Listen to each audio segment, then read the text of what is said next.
નમસ્કાર ધોરણ 10ના વહાલા વિદ્યાર્થી મિત્રો, આજે આપણે આ વિડીયો લેક્ચરની અંદર તમારું જે ગુજરાત સરકાર દ્વારા નવી સ્વ અધ્યયન પોથી આપવામાં આવેલી છે તેમાં ભાગ નંબર 4નું વિજ્ઞાન વિષયમાં પાઠ નંબર 10મો છે માનવ આંખ અને રંગબેરંગી દુનિયા, એમનું સંપૂર્ણ સોલ્યુશન આપણે આ વિડીયો લેક્ચરમાં જોવાના છીએ. અન્ય વિષય તથા અન્ય પાઠના સોલ્યુશનની લિંક નીચે ડિસ્ક્રિપ્શનમાં આપેલી છે તથા પીડીએફની લિંક પણ આપેલી છે. પ્રશ્ન પહેલો છે 10.1માં માનવ આંખ, જેમાં પહેલું છે નીચેના વિધાનો સાચા છે કે ખોટા તે જણાવો. જેમાં પહેલું, સિલિયરી સ્નાયુઓ લેન્સની વક્રતામાં ફેરફાર કરી તેની કેન્દ્ર લંબાઈ બદલી શકે, તો સાચું. બીજું, સામાન્ય દ્રષ્ટિ ધરાવતા વ્યક્તિ માટે દૂરબિંદુ 25 સેમી અંતરે હોય છે, તો આવશે ખોટું, કારણ કે દૂરબિંદુ છે એ અનંત અંતરે હોય અને નજીકતમ બિંદુ જે છે તે 25 સેન્ટીમીટરે હોય. ત્રીજું, આંખના લેન્સની પોતાની કેન્દ્ર લંબાઈમાં ફેરફાર કરવાની ક્ષમતાને સમાવેશન ક્ષમતા કહેવાય, તો સાચી વાત છે. જ્યારે સિલિયરી સ્નાયુઓ શિથિલન થાય છે ત્યારે લેન્સ જાડો થાય, તો ખોટું. શિથિલન થાય ને ત્યારે પાતળો થાય અને જ્યારે સંકોચન પામે ને ત્યારે જાડો થાય. પાંચમું, પ્રકાશની હાજરીમાં પ્રકાશ સંવેદી કોષો સક્રિય થાય છે અને વિદ્યુત સંદેશા ઉત્પન્ન કરે છે, તો સાચું. વ્યક્તિની આંખનો સ્ફટિક લેન્સ દૂધિયો અને વાદળી છાંયો બની જાય તો વ્યક્તિ અંશતઃ કે સંપૂર્ણ દ્રષ્ટિ ગુમાવે છે. આ પ્રકારની પરિસ્થિતિને મોતિયો કહેવામાં આવે છે, જેનું નિવારણ સર્જરી દ્વારા થાય, તો સાચું. બીજું છે, નીચેના વિધાન સાચું બને તે રીતે ખાલી જગ્યા પૂરો. જેમાં સાતમું કે આંખના ડોળાનો વ્યાસ આશરે કેટલો હશે, તો કે 2.3 સેન્ટીમીટર. ત્યાર પછી આઠમું છે, આંખનું લેન્સ તંત્ર રેટિના તરીકે ઓળખાતા પ્રકાશ સંવેદી પડદા પર પ્રતિબિંબ રચે છે, તેમાં રેટિના. નવમું, વસ્તુમાંથી આવતા પ્રકાશના કિરણો સર્વપ્રથમ આંખમાં નીચેનામાંથી કનિનિકા પર આપાત થશે. આ કનિનિકા છે તે પારદર્શક પટલ છે.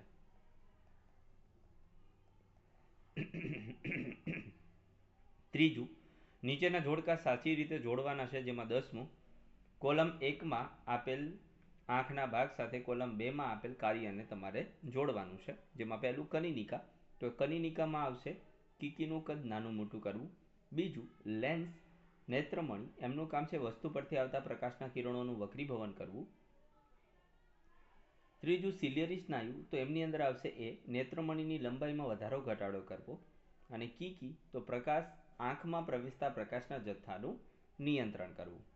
ત્યાર પછી પ્રશ્ન ચોથો છે. આપેલા પ્રશ્નોના જવાબ માગ્યા મુજબ આપવાના છે. જેમાં 11મું, સામાન્ય દ્રષ્ટિ ધરાવતી વ્યક્તિ માટે નજીક બિંદુ અને દૂર બિંદુ એટલે શું, તેમના મૂલ્ય જણાવો.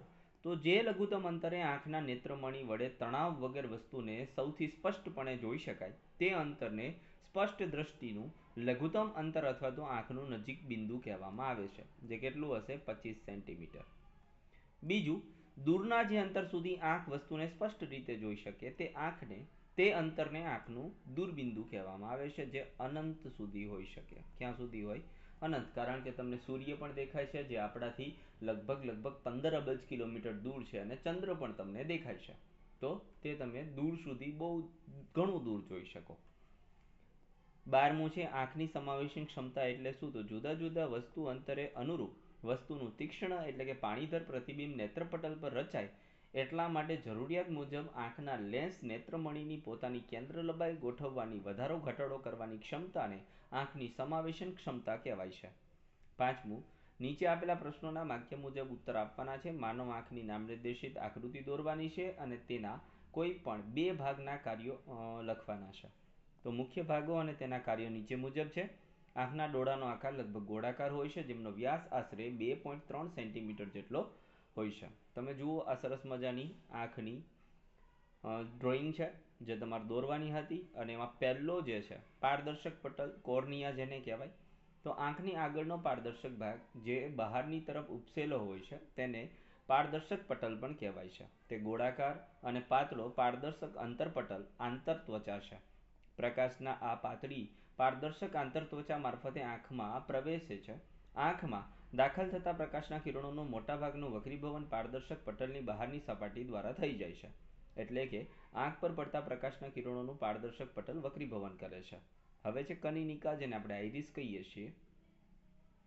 પારદર્શક પટલના પાછળના ભાગે કનિનિકા નામની રચના જોવા મળે છે, જે ઘેરો સ્નાયુમય પડદો છે, જે કીકીનું કદ નાનું મોટું કરે છે, અને કનિનિકાનો રંગ એ જ આંખનો રંગ દર્શાવે છે.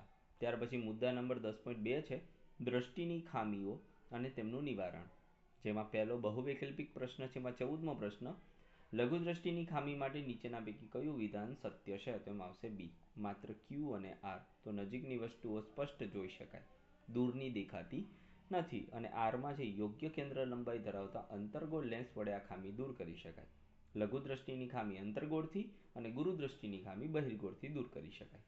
બીજું છે વિધાનો સાચા બને તે રીતે ખરા ખોટા, જેમાં પહેલામાં સાચું, બીજામાં સાચું, ત્રીજામાં ખોટું અને ચોથામાં ખોટું.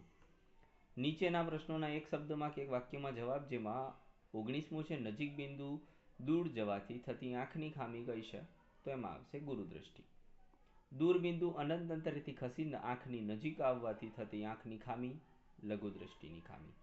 21મું, દૂરની વસ્તુઓ સ્પષ્ટ દેખાય તે આંખની ખામી કઈ? તો લઘુ દ્રષ્ટિની ખામી. 22મું છે નજીકની વસ્તુ અસ્પષ્ટ દેખાય તે આંખની ખામી કઈ? તો ગુરુ દ્રષ્ટિની ખામી. 23મો છે દ્રષ્ટિની કઈ ખામીમાં વસ્તુનું પ્રતિબિંબ નેત્રપટલ અને લેન્સ વડે રચાય છે? તો લઘુ દ્રષ્ટિ.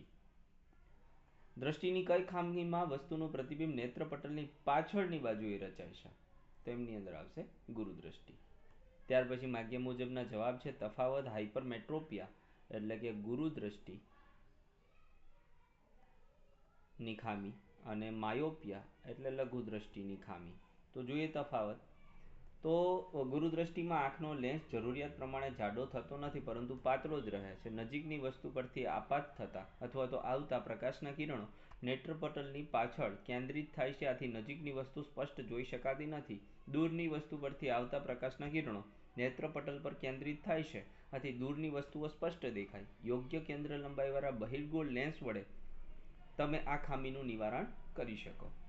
હવે માયોપિયા એટલે લઘુ દ્રષ્ટિ. તો આ આંખનો લેન્સ જરૂરિયાત પ્રમાણે પાતળો થતો નથી, પરંતુ જાડો જ રહે છે. દૂરની વસ્તુઓ પરથી આવતા પ્રકાશના કિરણો નેત્રપટલની આગળની તરફ કેન્દ્રિત થાય છે, આથી દૂરની વસ્તુઓ સ્પષ્ટ જોઈ શકાતી નથી.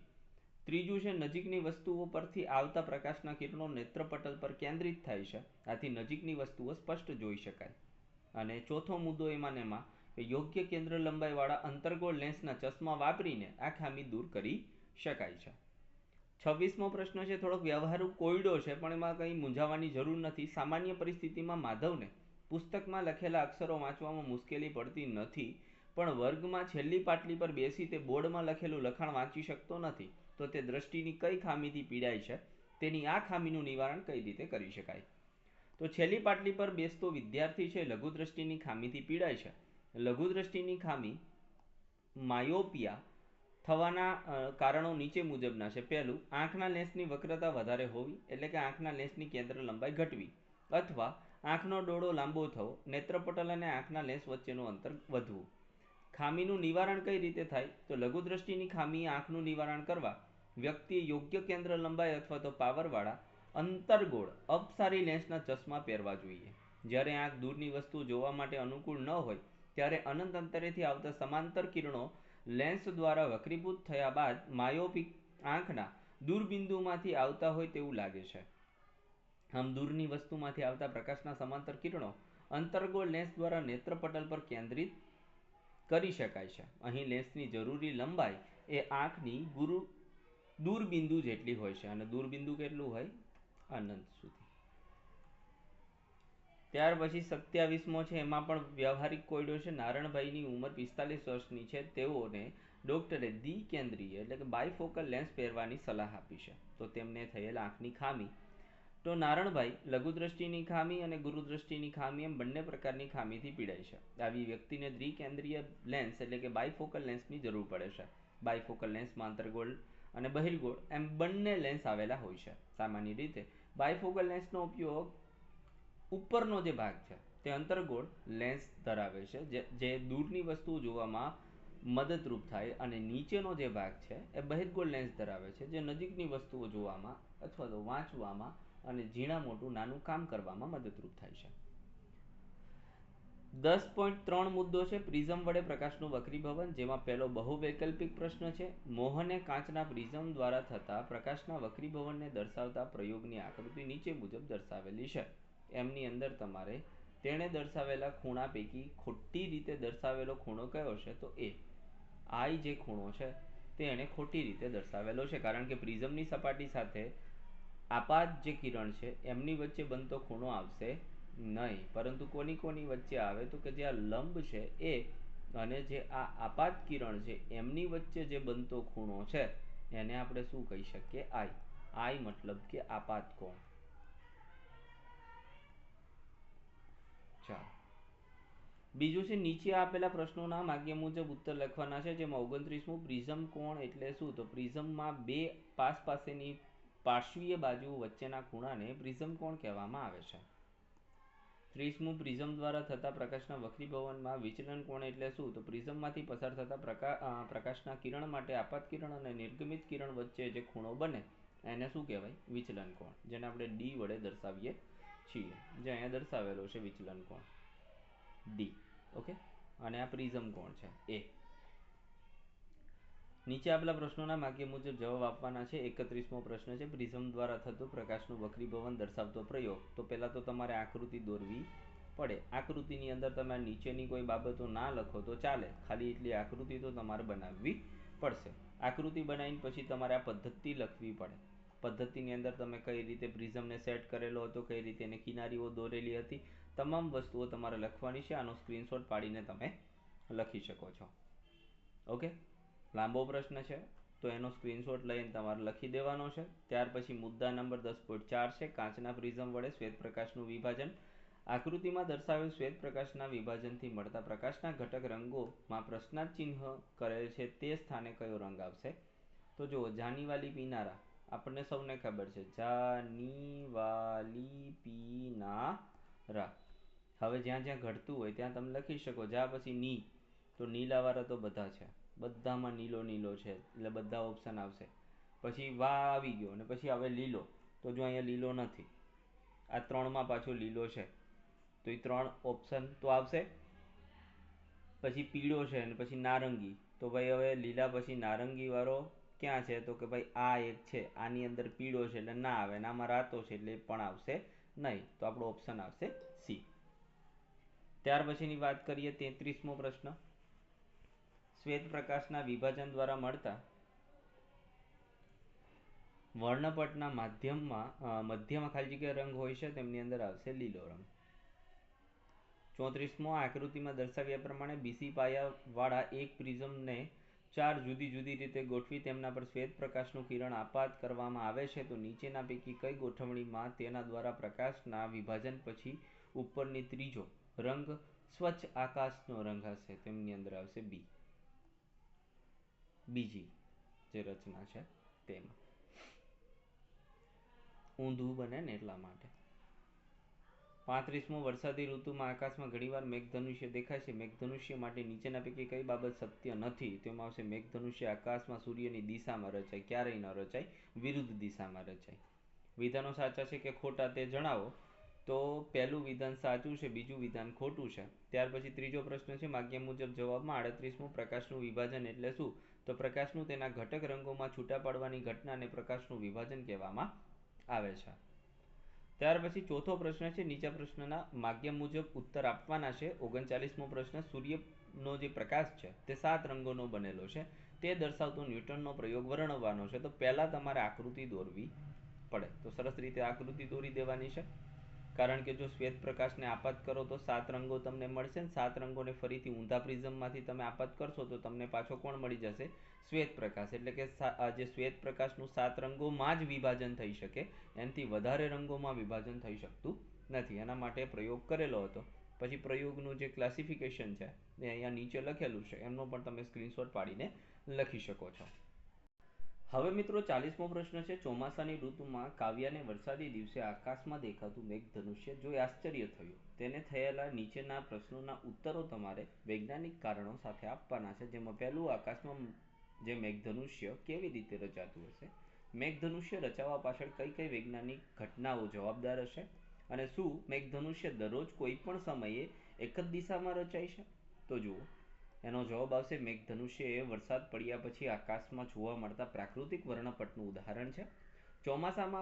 ચોમાસાનું જે વાતાવરણ છે એમાં લટકતા પાણીના સૂક્ષ્મ બુંદો પર આપાત થતા સૂર્યપ્રકાશનું વક્રીભવન થઈ વિભાજન થાય છે, જેના લીધે મેઘધનુષ્ય રચાય છે. મેઘધનુષ્ય હંમેશા આકાશમાં સૂર્યની વિરુદ્ધ દિશામાં રચાય છે, તેથી સૂર્ય તરફ તમે પીઠ ફેરવી અને ઊભા રહેવાથી આકાશમાં તમને મેઘધનુષ્ય દેખાશે. અહીં જો વાત કરીએ તો પાણીના બુંદો અતિ નાના પ્રિઝમ તરીકે વર્તે છે તેમ કહેવાય, કારણ કે બુંદમાં દાખલ થતા પ્રકાશનું પ્રથમ વક્રીભવન થશે, ત્યાર પછી વિભાજન, ત્યારબાદ આંતરિક પરાવર્તન એટલે કે પૂર્ણ આંતરિક પરાવર્તન હોવું એવું જરૂરી નથી પણ થાય છે, અને અંતે બુંદમાંથી બહાર નીકળતી વખતે પ્રકાશનું વક્રીભવન થાય. આ ઘટના પાણીના અસંખ્ય બુંદોમાં થાય છે, પરંતુ એમાંથી કોઈ એક બુંદનું નમૂના રૂપે આપણી ટેક્સ્ટ બુકની અંદર એક આકૃતિ આપેલી છે, જેમાં પાણીનું બુંદ દર્શાવેલું છે, એક ત્રાસુ કિરણ અંદર જાય છે, એમનું વિભાજન થશે, પછી પરાવર્તન થશે. ઓકે, તો તમને ખ્યાલ જ છે. પાણીના જે બુંદ છે એ સૂર્યપ્રકાશના કિરણોનું એકવાર આંતરિક પરાવર્તન અને બે વાર વક્રીભવન ઉપજાવે. પ્રકાશના વિખેરણ, વિભાજન અને આંતરિક પરાવર્તનને લીધે જુદા જુદા રંગો અવલોકનકર્તાની આંખો સુધી પહોંચે છે. પ્રકાશના વિખેરણ, વિભાજન અને આંતરિક પરાવર્તનને લીધે જુદા જુદા રંગો અવલોકનકર્તાની આંખ સુધી પહોંચે છે. આવી રીતે મેઘધનુષ્ય રચાય છે. મુદ્દા નંબર 10.5 વાતાવરણીય વક્રીભવન. એમની અંદર પહેલું છે બહુવિકલ્પિક પ્રશ્ન. એમાં 41મો પ્રશ્ન છે, નીચે આપેલામાંથી કઈ ઘટના અથવા તો ઘટનાઓ વાતાવરણીય વક્રીભવનને કારણે થતી નથી? તેમની અંદર આવશે ડી, માત્ર એસ. એસ એટલે મેઘધનુષ્ય ની રચના, કારણ કે વક્રીભવનને કારણે તો થાય છે, પણ એમની સાથે વિભાજન અને પરાવર્તન પણ જોડાયેલું છે. નીચેના વિધાનો સાચા ખોટા કરવાના છે, તો બંને વિધાનો સાચા છે. ત્યાર પછી ખાલી જગ્યા પૂરવાની છે. ત્રીજા પ્રશ્નમાં 44મી ખાલી જગ્યા છે, વાતાવરણીય વક્રીભવનના કારણે સૂર્ય આપણને વાસ્તવિક સૂર્યોદય કરતા 2 મિનિટ પહેલા દેખાય છે. વહેલો સૂર્યોદય અને મોડો સૂર્યાસ્ત જેવી ઘટનાઓ વાતાવરણીય વક્રીભવન પરથી સમજી શકાય. તેમાં આવશે વાતાવરણીય વક્રીભવન. ત્યાર પછી ચોથો પ્રશ્ન છે, નીચેના પ્રશ્નોના એક શબ્દમાં વાક્યમાં જવાબ આપવાના છે. 46મું વાતાવરણીય વક્રીભવનનું પ્રકૃતિમાં જોવા મળતું એક ઉદાહરણ, તો તારાઓનું ટમટમવું અને વહેલો સૂર્યોદય અને મોડો સૂર્યાસ્ત. 47મો વહેલો સૂર્યોદય અને મોડો સૂર્યાસ્ત જેવી ઘટનાઓને કારણે દિવસ કેટલો લાંબો બને છે? તો વહેલો સૂર્યોદય અને મોડો સૂર્યાસ્ત જેવી ઘટનાઓના કારણે દિવસ 4 મિનિટ જેટલો લાંબો બને છે. પાંચમું છે, નીચે આપેલા પ્રશ્નોની માગ્ય મુજબ સમજૂતી તારાઓનું ટમટમવું. તો મિત્રો અહીં સરસ રીતે આપણે સમજાવેલું છે, જે ધીમે ધીમે આપણે સ્ક્રોલ કરીએ તે તમે આનો સ્ક્રીનશોટ લઈને પણ લખી શકો છો. સરસ રીતે સમજાવેલું છે, જેથી કરીને વિડીયો લેક્ચર લાંબો ના થાય. દરેક પ્રશ્નો બહુ લાંબા છે, બહુ મોટા છે. 49 છે, તારાઓ ટમટમે છે પણ ગ્રહો ટમટમતા નથી, તો એમનો પણ તમે સ્ક્રીનશોટ લઈ શકો. આમ જોવા જાવ તો જો સમજવું હોય તો સામાન્ય એવું છે કે તારાઓ પૃથ્વીથી ઘણા દૂર છે, જ્યારે એ જે ગ્રહો છે એ પૃથ્વીની નજીક છે અને નાના દેખાય. પરંતુ જે તારાઓ છે એ તો નાના દેખાય, એની પાછળનું કારણ પૃથ્વીથી ખૂબ જ દૂર છે. અને તારાઓ જે છે એ બિંદુવત ઉદ્ગમ અને ગ્રહો પ્રકાશના વિસ્તૃત ઉદ્ગમ તરીકે વર્તે છે, અને ઘણા બિંદુવત ઉદ્ગમોના સમૂહ તરીકે ગણવામાં આવે છે. અને આમાંથી જે આવતો પ્રકાશ છે એની જે માત્રા એટલે કે કુલ પરિવર્તન એટલે કે ફેરફારનું સરેરાશ જે મૂલ્ય છે શૂન્ય લઈ લેવામાં આવે. એટલા માટે તારાઓનું જે ગ્રહોનું જે ટમટમવાની અસર છે એ નાબૂદ થઈ જાય. એના કારણે ગ્રહો ટમટમતા નથી. 50મો પ્રશ્ન છે, સમજાવો વહેલો સૂર્યોદય અને મોડો સૂર્યાસ્ત. પહેલા આકૃતિ દોરવી પડે તમારે અને ત્યાર પછી એમની સમજૂતી લખવી પડે, જે તમે સ્ક્રીનશોટ લઈને લખી શકો છો અથવા તો વિડીયો પોઝ કરીને પણ લખી શકો છો. આપણે 1-2 સેકન્ડ માટે સ્ક્રીન રહેવા દઈએ છીએ, જેથી કરીને તમે લખી શકો. પ્રશ્ન 10.6 મુદ્દો છે પ્રકાશનું પ્રકિરણન, જેમાં પહેલું બહુવિકલ્પિક પ્રશ્ન છે. એમાં 51મો પ્રશ્ન, સ્વચ્છ આકાશનો ભૂરો રંગ દેખાય છે, કઈ પ્રકાશીય ઘટના દ્વારા સમજાવી શકાય? તો એમની અંદર આવશે પ્રકાશનું પ્રકિરણન, કારણ કે કોઈ પણ વસ્તુનો જે રંગ છે એમની ઉપર જે વધારે માત્રામાં રંગ દેખાશે તે પ્રકિરણના કારણે દેખાશે. 52 નીચેના પૈકી કયા દ્રાવણમાં પ્રકાશનું પ્રકિરણન થવાથી પ્રકાશના કિરણપુંજનો માર્ગ આપણે જોઈ શકીએ છીએ? તેમની અંદર આવશે ડી, એ, બી અને સી ત્રણેય દ્રાવણમાં.